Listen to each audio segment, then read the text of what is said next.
Welcome back. We'll continue our conversation on the corruption, focus on the fight against corruption. Yes, Wahab, you were saying something, but let's, Mr. Chimanaji, weigh in here. In your opinion, are we in course? Well, to a certain extent.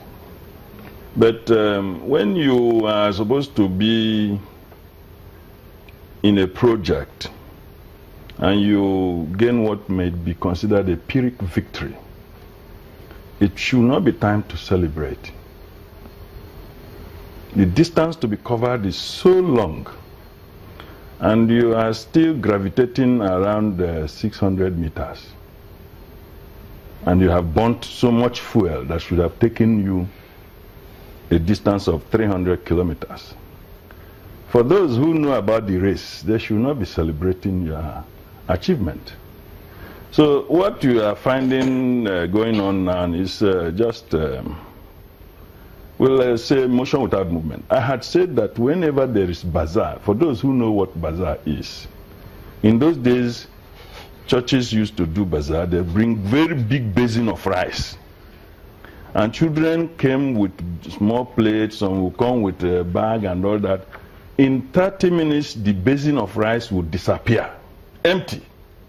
But the rice is not in the gutters. It's in somebody's pot, plate, and bowl. That is the story of Nigeria. So when you even talk about being in recession and all, that money is in somebody's account or some people's account, those who were able to attend the bazaar.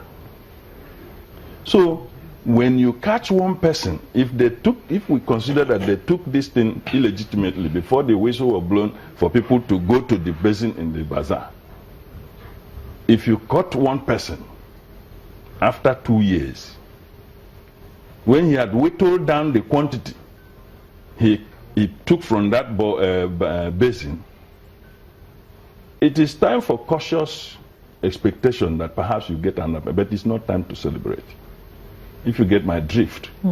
So, and I have also said in this issue of corruption, we have not clearly defined what corruption is. We're only treating the effects, and any good doctor knows that in as much as you come to complain that you have headache, if you have some training in psychology, you should try to find out the endemic factors that may not necessarily be organic.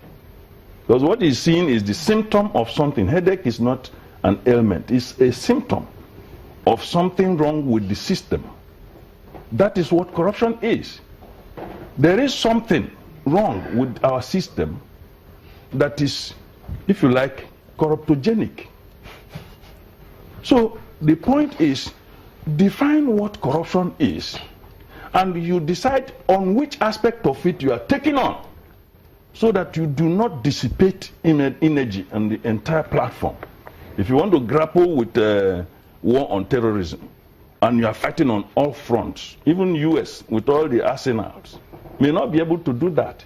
So the point we are saying is that corruption is so, if you define it, is so large that the economic corruption is just an infinitesimal part of the large gamut that we call corruption. And the economic something is just a manifestation of something more organic with the society, this orientation in the society.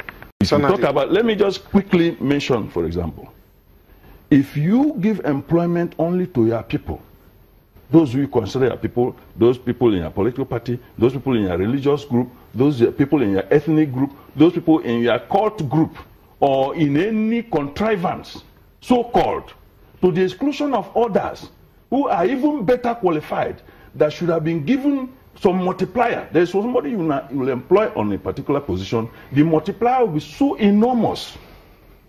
That is monumental corruption. Okay. So monumental corruption. So it's So beyond ethnicity, nepotism. It's beyond the loot. What we are doing now is because it cannot last. How many times we have been fighting corruption from the time of Gowon through General Murtala Mohammed to now? Jactitations.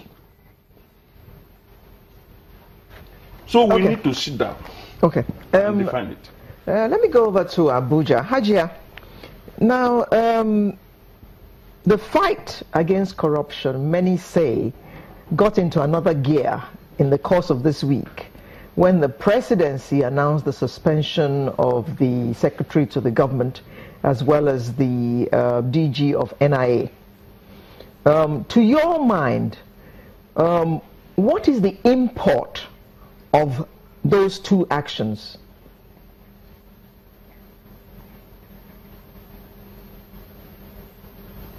Thank you. Let's just go quickly down the memory lane. When this administration we came to power, in the process, we are, to put people together that are sound enough and that are all those that participated during the campaign. But what had happened overnight is that, a group of people who is not more than 3 or 4 of them came together and blocked the rest of the people. And through them, every other system, every program, everything that we need to do had to go through them. And these are people who have been forgotten by time and space. They have no knowledge of how process work. They have no knowledge of, what we call a strategic leadership. They have no knowledge of what is called quality governance, good governance. So when they are there, through their eyes, it is just like you have a massive compound, massive house with a massive lawn, and you have a blind man at the gate who has no idea who to come to see you, who are your families, who are your friends, who are those who stood there for you. So they will choose those who should come in.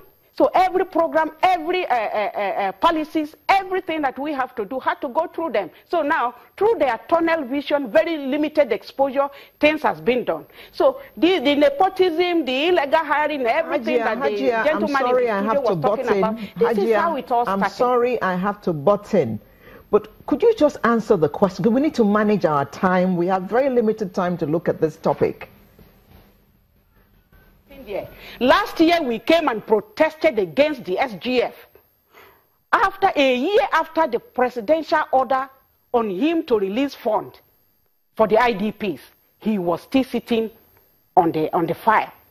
See, you can see how the arrogance come out when he said, who is the presidency? Because in his mind, he is the presidency, he is all and all, and these cabals are above the president that we voted for. They make decisions, people are appointed, and they change the names. They are doing as they please. This is how they disorganize a very beautiful system that has all the opportunity to change this country forever. And I am so grateful to Baba that we have moved. He has taken this step to remove this man. This is a suspension. He shouldn't be suspended. All the evidence of him involved in massive corruption is there. And we cannot begin to talk of anti-corruption when in the House of Executive there is corruption going on. Hajia, what is the import of this in the fight against corruption? I want the people. Yes. What is the import of this in the fight against corruption? This is massive. This is a huge step. This is a huge step so far. So what we should go ahead and do is that the investigation should be swift, and we should know the outcome of it, and he should be arrested when the facts has all come in. He should be arrested and tried, and then the appropriate. Thank you, Hajia. Thank you. Let me come back to the studio in Lagos to one of our legal practitioners.